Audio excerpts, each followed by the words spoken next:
I spoke to a young First Nations facilitator about storytelling structures. We discussed the main differences between modern Western ways of building a story and traditional Australian Indigenous ways.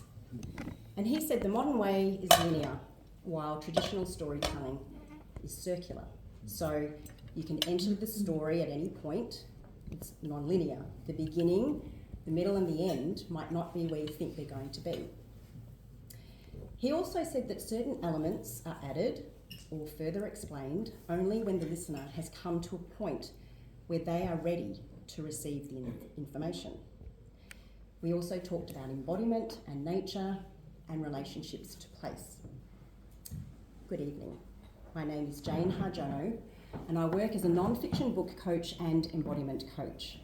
And I interviewed this young Indigenous man because I love to add to my knowledge of story structure and writing craft.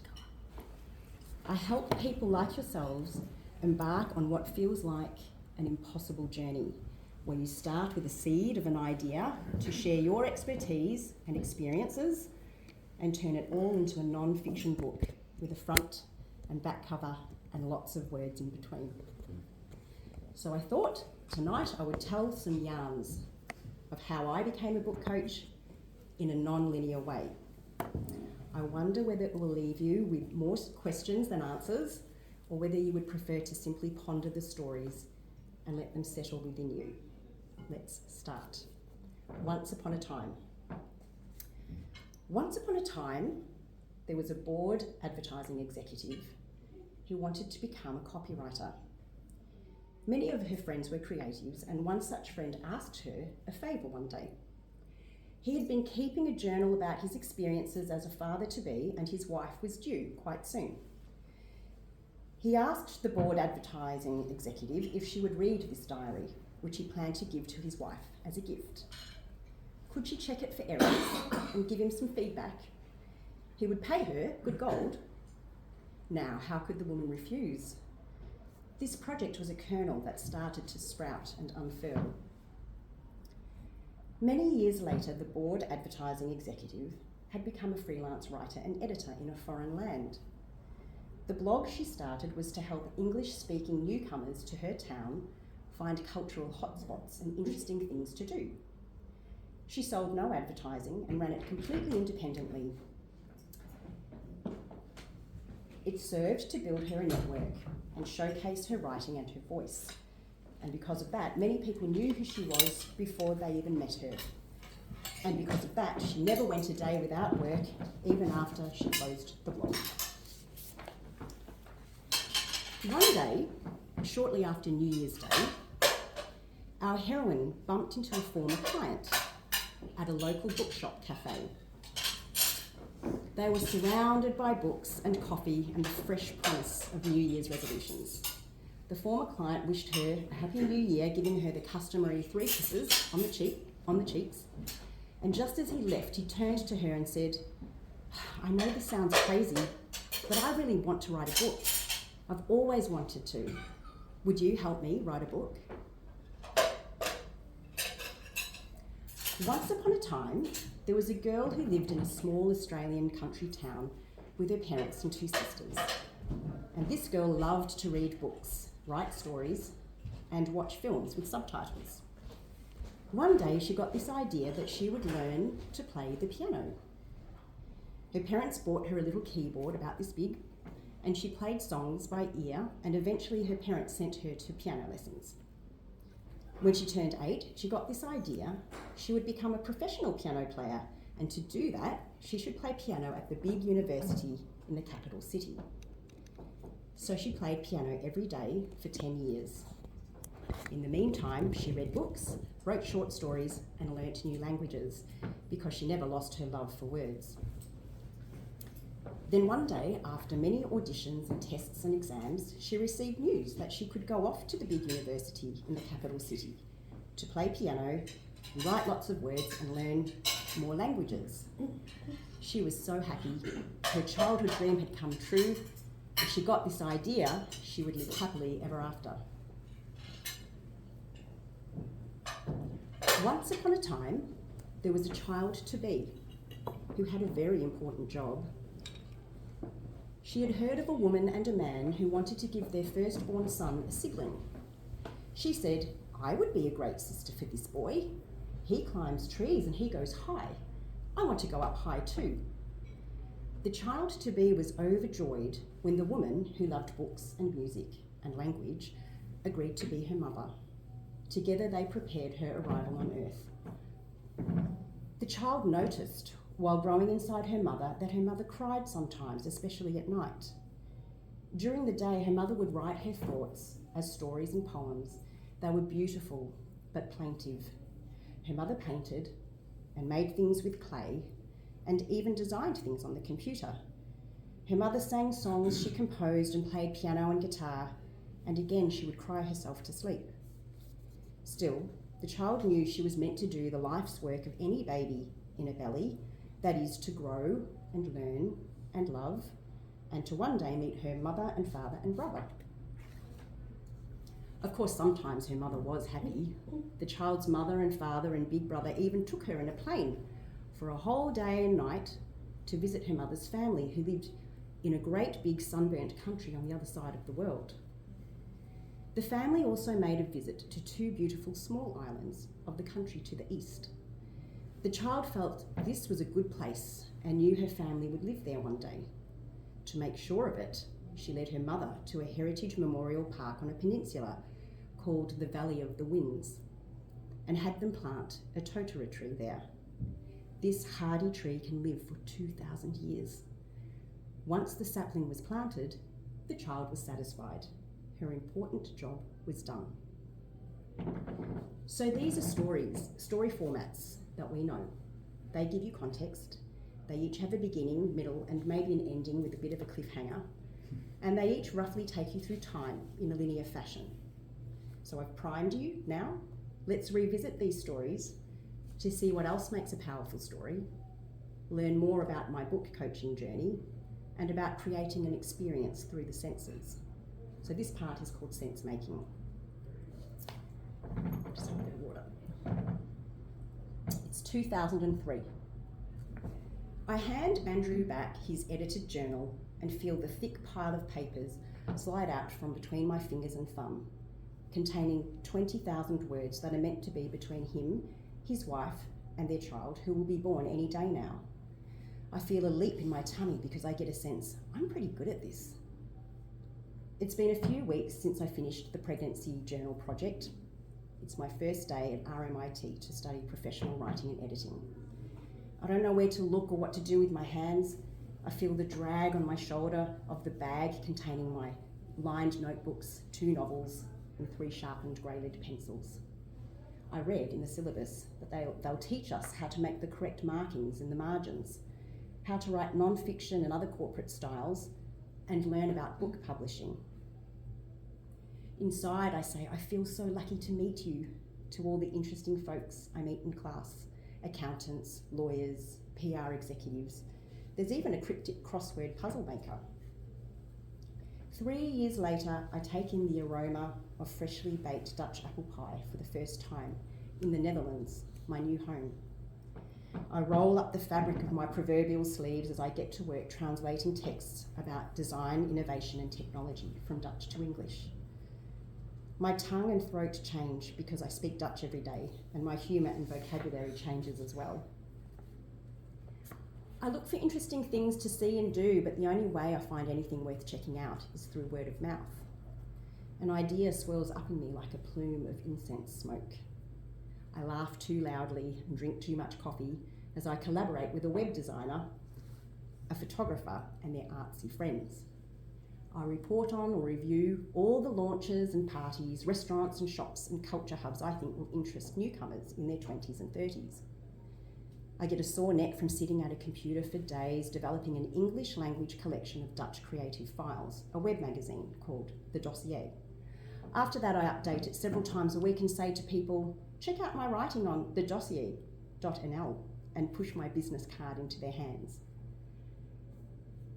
10 years later, I am surrounded by walls lined with books at the bookstore cafe. The blog is no more, but I've never had a quiet month of work. Bitter black coffee lingers on my breath. It's the day after New Year's 2019. I still sense the Happy New Year's kisses on my cheeks and the imprint of hands on my shoulders from my former client. The words, "Will you help me write a book?" sing in my ears. A year after agreeing to coach someone to write their book, my family and I leave our homeland, the Netherlands, for our new country of residence. We all giggle with nerves as we come through the arrival gates at Christchurch Airport. I wake up early and go to bed late, working with my author on the deadlines we set together despite the time zones. I speak to my network of publishers and editors from my days at RMIT. I read and carefully edit the pitch we've developed for publishing houses around the world. We do not hear back. The world shuts down and we are told there's a global pandemic. People tremble inside their homes and write books. I notice the explosion of self-publishing and how it is becoming a perfectly respectable option in these strange times. I cannot ignore that people everywhere are looking for the sort of help they would get as a signed author at a publishing house. Someone to validate their idea and later assist them as they refine their writing and their craft. Someone to keep them company as they figure out how to create a track to follow, how to retain momentum, how to get out of a block. Someone who will spar with them, edit their words, help them structure and stitch ideas together, and provide meaningful feedback to elevate their book and prepare it for a larger audience than their mum or well-meaning friend. Someone who will tell them which questions they didn't think to ask about publishing a book of their own. Someone who takes on this dream like it was their own. I say to my client, "Let's publish this book ourselves," and he says, "Yes." Some months later, I hear the doorbell ring and the fragrance of flowers fills my house. The card simply says, "We did it." I race to the computer and check online. There it is, available to order. A year later, I hear the ping of my client entering the Zoom room. His face is shining bright and he says, "I have news. The book's been picked up by a publisher here in the Netherlands. I'll be translated into Dutch and they'll distribute me to stores across the Benelux." I feel his smile pass through the screen and spread across my face, and warmth radiates within me. His dream to be published has come true, not just once, but twice. A thrill quivers through me when I see a photo he has taken of his book on the shelves of the bookstore where he hired me in 2019. It's 1980. I blow out 5 candles on my birthday cake. I solemnly listen to my father at the dinner table talking about the subjects he teaches at the new school: Latin, ancient Greek, German, Indonesian, religious education. I feel my face get hot when people tell me I don't belong here and to go back wherever I came from.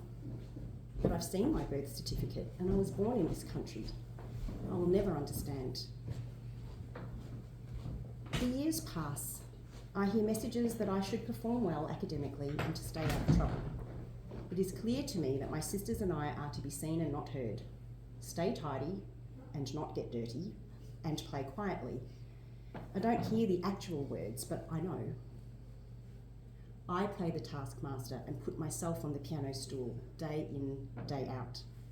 I lie on the floor underneath the piano stool with my legs sticking out like a piano mechanic because the pain in my back is so great. I perform in competitions, play in the orchestra. I taste alcohol, relieved I don't like it. I hear about parties I missed. I stand behind the counter at my weekend jobs, pleased I can pay for my extra music lessons. I get a whiff of Lynx deodorant and wish I had a boyfriend, but reject everyone's advances because who has time for that? I listen with mild interest to stories about my peers sneaking out to clubs using fake IDs. I hang with my misfit friends, the ones who love musicals and Priscilla, Queen of the Desert, and watch other quirky independent movies on repeat with them. I pour all my sorrows and rejections and confusion into the cold, hard keys that have kept me company for so many years. Aged 18, I feel my chest expand and the claw of my hands relax, for I have earned a place at Melbourne University's Conservatorium to play piano. I sit on the edge of my bed at the halls of residence with my head hanging low and feet as cold and heavy as lead, realising I will never live at home with my parents again. I overhear professors discuss whether a certain student should progress to the next level or not, and I assume they are talking about me.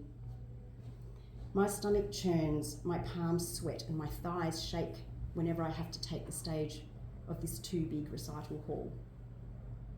I feel my heart shrink to the size of a walnut when I accept I'm actually not all that good at any of this music stuff. 2 years pass. It is a desert in my mouth as I pull the plug on the dream that gave my life reason for so long. I walk away from the music administration office with dragging steps after submitting my official withdrawal from the bachelor program. I hear the words on repeat inside my skull. What happens next? It's 2014. I lie on the table for my 12-week scan, which is pleasantly cold this summer's day. I hear the midwife whisper she needs to fetch another midwife. I shiver as the cool gel is smeared on my belly again as the more experienced midwife does the scan herself. All the blood leaves my face at the words, "There seems to be a problem." I turn too late and watch the midwife try to catch my husband as he crumples to the floor. I taste bile, acidic and sour, in the back of my throat. I hear yet more words at another appointment, but they still make no sense. I listen to them carefully. The pregnancy is not viable. You will come out of this with empty hands. I absolutely race to meet this child. Every day I get closer to looking our baby in the eyes to say, "How do you do, Miss Ivy Valentina?" I look at our bank balance and decide we will take a sabbatical. I book a 6-week trip from the Netherlands to Down Under to connect with my family in Australia. I cannot ignore a pull from inside telling me that part of this journey must be somewhere pure and simple where nature is within arm's reach. Once I have set foot on Aotearoa, I trace the scent of honey and jasmine on the air of the South Island. I listen with full attention to this sign. After our travels and we are all back in the Netherlands, I am weary. I must move my bones as though through golden syrup. Suddenly, I am overcome with the buzz of prenatal nesting activity. I climb up into the attic and fetch the baby things. I come back downstairs to my desk and make arrangements for a tiny casket. I design a name celebration experience and a farewell ceremony. I find a deep connection with the pastor, the chapel, the funeral director. I write a birth plan and send off orders for birth cards to be printed and the name sign to affix to the house, things that Dutch people do to share the joy of a new arrival with their friends and family and community. Then I ask a friend to design the death notice cards. I spend weeks personally hand-making the programs for both the christening and the farewell in 2 languages. I exhale more than I inhale, readying everything so I can be ready for anything. So I've told you these 3 stories twice now, to give context, to create connection between you and me, but also within yourself. One of the big challenges for a new writer is to understand that you need to find your way to connect with your reader, and there are many ways to do this well or less well. There might be parts of the book coaching process that you are picking up on too as you hear me speak. Now I want to return to each of these yarns. This is where we find out what the overarching theme is. I'll leave it up to you whether you are transformed. I do my thing and we shall see what happens. Once I've released the words, it's no longer my responsibility. So here goes. This part is called the spaces in between. The friend who asked me to edit and critique his pregnancy journal was a lawyer by training. When we became friends, he was experimenting with a career change as a copywriter. After a few years at the ad agency and with a growing family, Andrew went back to corporate law and has no interest in writing a book. I know because I asked him when I saw him last year on a trip to Australia. What Andrew showed me in this episode between us was what it's like to go willingly into the unknown, particularly as a lawyer in his mid-30s who should be established in his profession. He was a model of how to be in that in-between space where you don't really know what's going to happen next. And while I worked on his pregnancy journal project, I made the decision to study professional writing and editing at RMIT. I was writing a novel in my spare time. He ignited in me a new dream to work as a professional writer. When I moved to the Netherlands at 30, I took on an odd range of jobs. First, I volunteered at an art centre in their communications team. Then I worked as an English teacher at an exclusive and intense language learning centre where you can learn one of 6 languages in a week. And then I took a PR job for a global electronics and healthcare corporate. I was made redundant when the global financial crisis hit in 2007. With my corporate payout, we could afford to take an 11-week camper van trip around Europe for our belated honeymoon. On that road trip, I had so much time, new impressions, read a lot, and had long conversations with my husband. What shall I do next? Where do I belong? It was on that trip that I came up with the idea of creating a culture blog. I didn't want to do it for money. It was a strategic decision to develop key contacts and promote my abilities. I planned to become the native English writer and editor that everyone knew how to find. If there was nowhere for me to belong, I would need to create that space. And as for my first author, he came to me with a sense of being lost at sea or not knowing. He didn't know what he was doing. In a way, I didn't either. Sure, I knew how the system works, I knew how to write, but I didn't know whether his book was going to be a success. I didn't even know if he could write well. As it turned out, he made his money back on what he'd spent on publishing the book and working with me for 2 years after filling and selling 1 in-person course. I now know that I am actually quite comfortable with not knowing alongside an author. I love that part. I love when an author comes to me and doesn't know. They want to get started and they don't know how. They want to write, but they don't honestly know why. And they start to write and they can't sustain a writing practice. They don't know how they'll get through the messy middle. Certainly, I work with a process and tools, but they aren't the most important things. I'm one of those people who doesn't get frustrated by a bundle of string that's in knots or the annual tangle of Christmas lights. For me, personally, I always trust I'll get somewhere in the end. I don't mind tackling a situation like that. I really don't. I belong in this space in between. Growing up in a quite racist Australia made me resilient, but it also made me belligerent. I had a bit of an attitude. I'll show them. I wanted to leave my small country town and make my mark somewhere else. Why? Because deep down, all I wanted to do was belong, and I simply couldn't. I was always on the edges. I was the wrong colour, or the wrong gender, had the wrong shaped eyes or nose, or I was uncoordinated and never picked for a sports team. So I leaned into my creativity, my studies, and leadership qualities. I planned my escape from that little closed-minded hole of a town. All the while, the only person shutting me out from belonging was me. Even when I started at the conservatorium, I othered myself. I made a point of not being the daughter of surgeons and not having gone to the right schools that everyone was talking about in the halls of residence. I introverted myself. I locked myself in the practice cells for 3 or 4 hours a day. I said I was no match for the gifted ones. I was the one who believed she would never stack up next to the privileged and rich students I saw every day in class. I didn't see what I had. I was bitter and resentful and blamed everyone for not making me feel at home. My dream had come true and it didn't make me happy.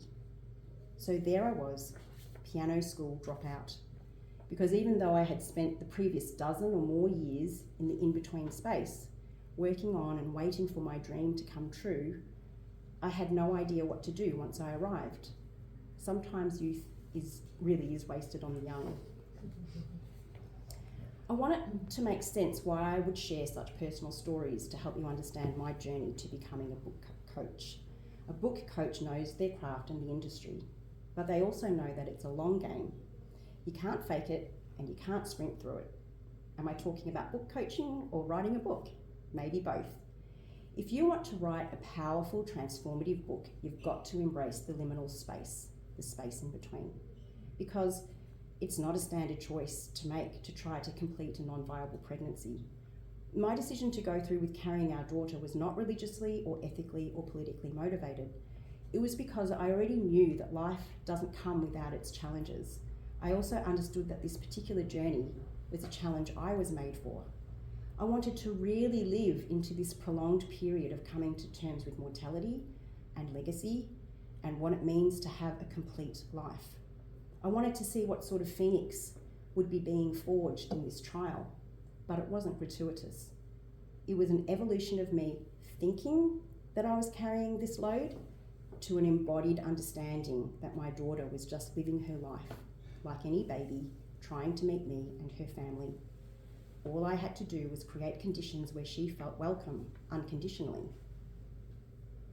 So my little family lived in a liminal space with her always nearby, growing inside me for a total of 35 weeks.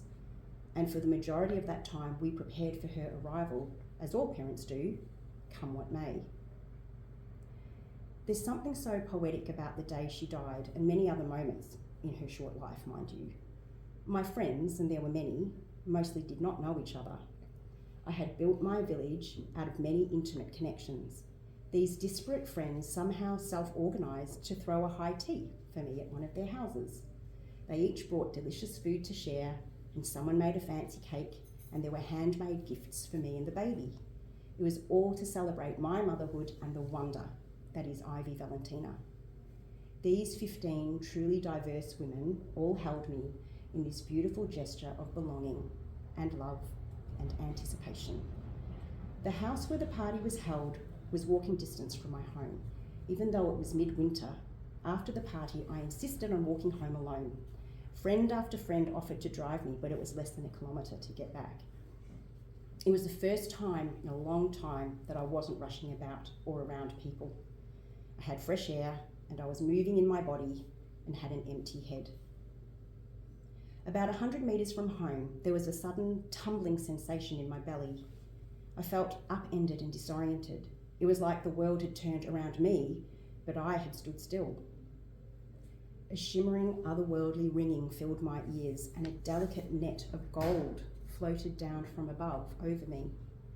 I stopped walking, dropped my bag, and held my big belly protectively with both my warm hands and closed my eyes. I savoured these unfamiliar yet profound sensations.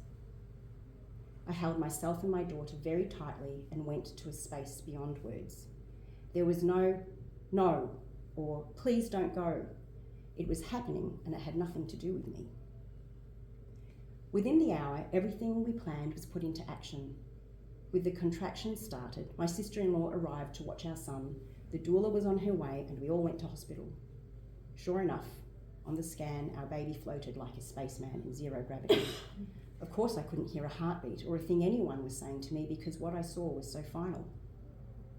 Afterwards, when the obstetrician examined Ivy, she was able to confirm that our baby daughter had died only hours before she was born. Meanwhile, as her mother, I had been alone with her and still, and absolutely aware of Ivy's liminal moment, of her passing from this experience of human living to another way of being. In my view, you can't have a privilege like that if you want to always take a shortcut or avoid pain. Sometimes the beauty of life is hidden in the moments where a long journey or a period of great suffering might take place. Thank you so much for letting me yarn over our dinner. There's no full circle to come to, just more layers, more entry points. We've gone from tales to sense making to the spaces in between. Now you know that I know all about that uncomfortable, messy, unpredictable, painful middle place. It's the one place I truly belong. And yes, I have tools and frameworks and skills that I've amassed over the last 25 years or more to help myself and others, but it's not the certifications or qualifications that make me the coach I am. It's because it's the in-between that most people give up on or fear. They don't know how to navigate it, or even if they do, they don't always want to. That's my expertise, and I want to be in this space with you as you muddle through your book or struggle with how to see yourself as a writer or anything else. I belong here. I'm Jane Hardjono, and I'm a nonfiction coach and embodiment coach. I believe everything that we do and experience is informed by the embodied state that we're in right now, this very minute, and by how we connect with others and ourselves and our environment. I feel very grateful to be here with you this evening and for this chance to connect this way.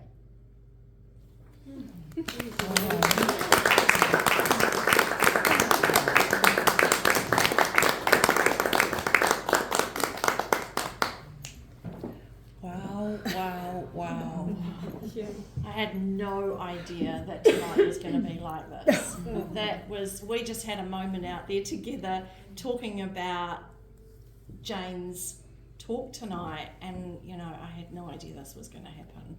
You said that it was going to be up to us how we would be transformed. I feel like we've all been transformed. That was one of the most powerful things I have ever heard. Oh. Yeah, and I'm really struggling for words here because my heart is touched, my soul is touched, everything is jangling on the inside. That was so powerful and so beautiful, and thank you so much for sharing so much personal vulnerability with us. I think we have been in a sacred space with you. Yeah, so thank you.